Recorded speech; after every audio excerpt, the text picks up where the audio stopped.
ધંધુકામાં છેલ્લા કેટલાક સમયથી ચોરી, લૂંટ, ધાડ જેવી ઘટનાઓનું પ્રમાણ વધી રહ્યું છે. ત્યારે એક દિવસ પહેલા એક સાથે 6 જેટલા મકાનોને તસ્કરોએ નિશાન બનાવી ચોરીને અંજામ આપ્યો હતો. ધંધુકામાં બનેલી ચોરીઓની ઘટનાઓને લઈને લોકોમાં ફફડાટની લાગણી પ્રસરી જવા પામી છે.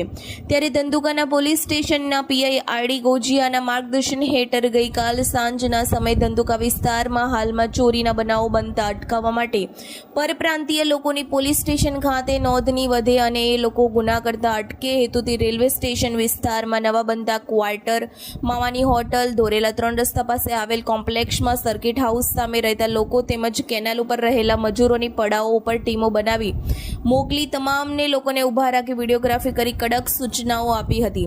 અલગ અલગ ટીમો બનાવીને દરેક વિસ્તારોમાં બંદોબસ્ત કરાયો હતો. Reporter CK Barad, DT news live 24 Dhandhuka.